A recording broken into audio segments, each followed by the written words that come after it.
Bismillahirrahmanirrahim. Today's topic of discussion is cough pharmacology. Normally cough एक protective reflex होता है जिसका मेन फंक्शन रिस्पायरेटरी सिक्रेशन को या किसी फॉरेन पार्टिकल को एयर पैसेजवे से निकालना होता है।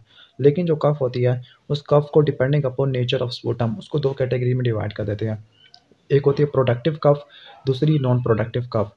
प्रोडक्टिव कफ के अंदर स्पूटम आएगा जिसको बोलते हैं एक्सपेक्टोरेशन और स्पूटम असल में म्यूकस की सिक्रेशन होती है from the respiratory track. Okay, productive. और दूसरा नॉन प्रोडक्टिव कफ जिसके अंदर स्पूटम नहीं आएगा तो उसको ड्राई कफ भी बोलते हैं। जो ड्राई कफ यूजलेस किसी काम की नहीं होती और इसको एंटीट्यूसिव एजेंट से सप्रेस करना पड़ता है। लेकिन जो प्रोडक्टिव कफ है उसको हम यूजफुल कह सकते हैं क्योंकि इसका मेन फंक्शन है एयरवे को ड्रेन करना। ओके, और इसकी सप्रेशन नॉर्मली डिज़ायरेबल नहीं होता, लेकिन ड्राई कफ किसी भी काम की नहीं होती है, उसको सप्रेस करवाना ज़रूरी हो जाता है। अब कफ को ट्रीट करने के लिए जो मेडिसिन यूज़ की जाती है तो उसको हम डिफरेंट कैटेगरी के अंदर डिवाइड कर देते हैं।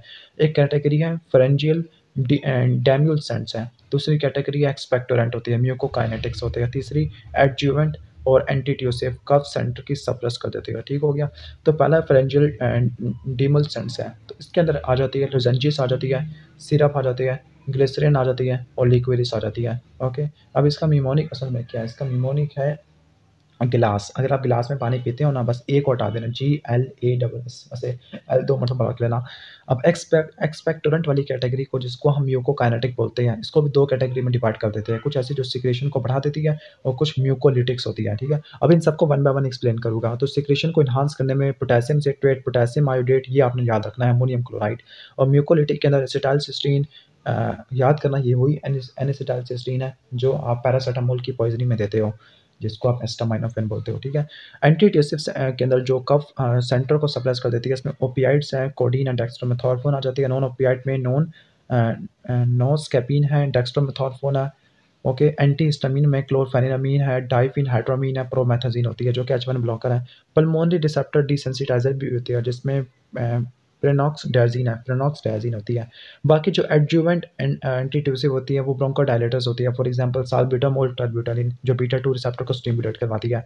ओके, तो कफ को 2 कैटेगरी में डिवाइड कर देते हैं ऑन द बेसिस होती है फार्माकोलॉजी के हिसाब से। कुछ ड्रग्स होती है जो ड्राई कफ को ट्रीट करने के लिए इस्तेमाल होती है, कुछ प्रोडक्टिव होती है।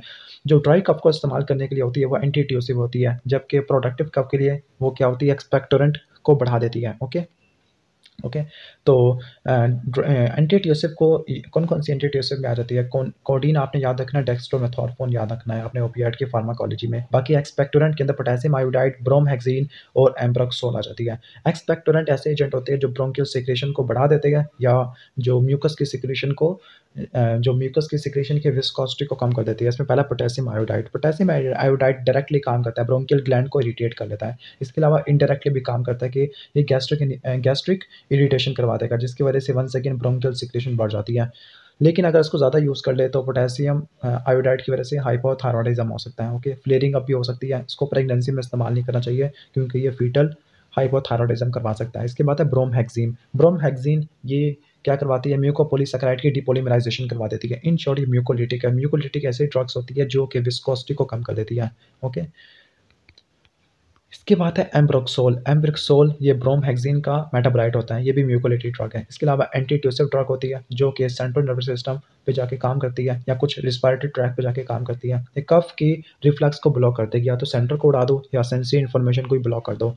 ओके, तो इसको आपने याद रख लेना है। एंटीट्यूसिव में आपने कौन-कौन सी कैटेगरी में आ रही थी एंटीट्यूसिव के अंदर ओपियाइड्स, नॉन ओपियाइड्स, एंटीहिस्टामिन्स और पल्मोनरी रिसेप्टर डिसेंसिटाइज़र जिसमें पेरोनॉक्सडायज़ीन आ जाता है। ओके, बाकी एडजुवेंट एंटीट्यूसिव के अंदर ब्रोंकोडायलेटर्स आ जाते हैं। अगर आपको ये नोट्स चाहिए तो आपने डिस्क्रिप्शन में लिंक दिया हुआ है, प्ले स्टोर पे इनकी ऐप है मेडिकल नोट्स की, उनसे ये नोट्स डिराइव्ड किए गए। अगर आपको एजुकेशन के लिए चाहिए तो आपने डिस्क्रिप्शन में जाना है, वहाँ पर इनके ऐप का लिंक है, तो आप उसको डाउनलोड कर सकते हो, फ्री नोट्स हासिल कर सकते हो। अगर वीडियो अच्छी लगी हो तो उसको लाइक कर देना, चैनल पर नहीं हो तो सब्सक्राइब कर देना। सब्सक्राइब।